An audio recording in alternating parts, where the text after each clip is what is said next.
She listened closely, picking up something off about the opponent's voice. It was androgynous, but sounded unnatural, like it was forced or altered. She figured it could be some martial art or an artifact messing with the vocal cords, but habits and mannerisms? Those you cannot fake. Once they clashed, she knew she'd figure out their level and who they really were. Classic big brain move. The masked figure reminded her of their promise. If he won, she'd have to change her moniker. She shot back about the 10 million cookies he owed her. He scoffed, dead sure he would not lose. Chi glanced at his empty hands and asked where his weapon was. He fired back that his bare hands were more than enough to deal with her. The system started the countdown. 3, 2, 1. The guy launched forward at insane speed, leaving the commentators scrambling to even see where they went. But she immediately clocked that footwork. It was way too familiar. She called out without hesitation. Chilbok, is that you? And just like that, the Grandmaster tripped and went sprawling. Talk about an instant tell. He let out a panicked scream as he scrambled back, and the crowd went wild. What did she just say? Is that a sonic martial art? First time they'd ever seen a Grandmaster bite the dust. He demanded to know who she really was. She answered simply, I am the Heavenly Demon.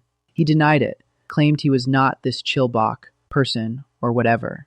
But Chi was not buying it. That footwork was etched into her memory. There is no way she'd ever forget it. She explained that the unique sliding over ice footwork was something she had personally advised on. No one else could have taught it. She recalled a fellow with a body cursed by freezing yin energy, someone who was not supposed to live past 20 but defied their fate.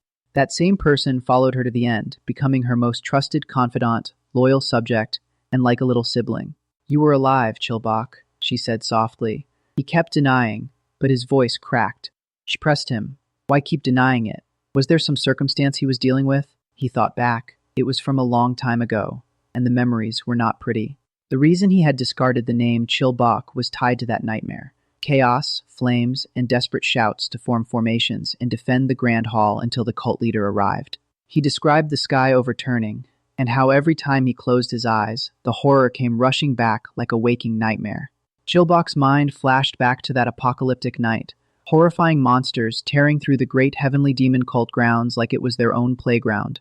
Screams and blood filled the air as cult members were devoured while crying out to the heavens for help. Absolute nightmare fuel. In the chaos, desperate voices asked if the cult leader had run away, or worse, perished. The uncertainty was maddening. Someone shouted for the heavenly strategist to flee and plan for the future. But where was the leader? Then came the devastating accusation. The cult leader abandoned us. That single sentence would haunt Chilbok for over a decade. A trembling girl urged her comrades to run, her final words a desperate plea to survive. That was over 10 years ago, the day the sky split open and demonic beasts ran rampant across the land. Chilbok was struck by a severe inner demon that day, a wound that never truly healed. The accusing voice echoed in her head on repeat. The cult leader abandoned us. Classic emotional scar. For more than 10 long years, she fought that inner demon, until whispers started saying, he is alive. The cult leader is alive. Talk about a mind game. Back in the present, she noticed something off and asked gently, Chilbok, are you hurt somewhere? Seeing her distress, she added, you do not look well. Empathy from the one she thought had betrayed her. But that name triggered an explosion. Chilbok lashed out, screaming, do not bring up that name, while Chi nimbly dodged. Oh snap, emotions running high. Chilbok's inner demon raged twice as hard. How does she know that name? Then she steeled herself. You fearless girl. Listen well. Time for the big reveal. She declared, I am, in truth, from the heavenly demon cult, which is known to have disappeared. More accurately, I served as the heavenly strategist of the Sun Moon Divine cult. And then she dropped the legendary name. My name is Heavenly Smoke Black Feather Day, Wool Rin. The commentators lost it. Heavenly Smoke Black Feather is alive? Holy moly, this is huge news. Absolute pandemonium. Those out of the loop begged for context, while others explained that she is a big shot among big shots, the brain of the demonic cult. Someone wondered if the demonic cult was really gone, and another pointed out that no one expected a survivor, let alone the strategist herself. When someone questioned if a strategist was weak, the crowd shut them down fast. She was the heavenly demon's closest aide and could thrash most sect leaders. Legend status confirmed. But Chilbok did not back down completely. She threatened to punish Chi for impersonating the name of the heavens, then added she'd show mercy just this once. She snarled that is not a name. A lowly wretch like you dares to use, and demanded Chi swear to change her moniker, promising to back off if she did. Even in this virtual reality, she did not want to kill a young girl, she admitted, her voice cracking with restraint. Her inner demon screamed, "I do not want to, but if I do not control my anger here." Before she could finish, the dreaded Chi deviation began to rear its ugly head. Suddenly, a surge of power exploded from Chilbok, and the commentators jolted back to reality. Oh right, they were in the middle of a duel. She launched herself at Chi like a rocket, but Chi smoothly stepped back, dodging the attack. The crowd gasped. "Hey, is she okay? Looks like she is gonna die." Chi hopped onto ice crystals, spun around, and flicked Chilbok right on the forehead. A gentle, almost parental scolding for a student who messed up. Dead silence. Then the scene melted into a flashback. A starry night, and a young Chilbok sipping cold water, claiming it tasted good mixed with the moon. Chi called her a fool and said it only tastes good in moderation. "What does it matter if a dying person drinks a little alcohol?" she mumbled. Chi replied firmly, "You are not going to die."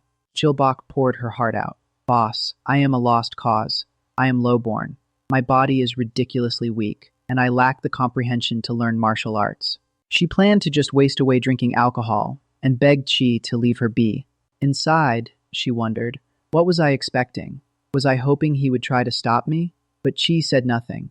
With a bitter laugh, she raised her cup in the moonlight. "Yes, go ahead and leave. Do not leave even the faintest trace of hope." Then Chi finally spoke. Her name, Chilbok. "Watch closely," he said, and he showed her a technique so beautiful she later thought it resembled a sword dance.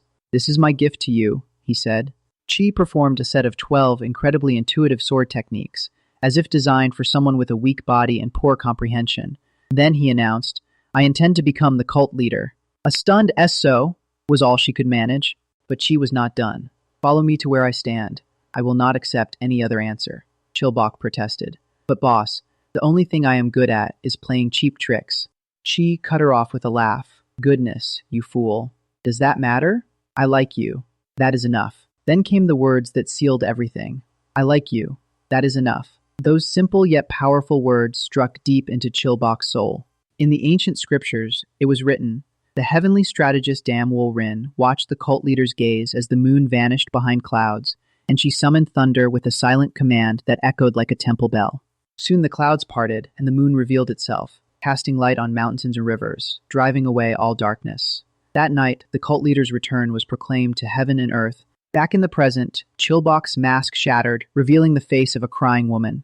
"Cult leader! No, boss! Boobboos! Is it truly you, boss?" She sobbed, her heart breaking and mending at once. Chi stood calmly, hands behind her back, and replied softly, "Yes, it is I. It has been a while, Chilbok. Absolute waterworks moment.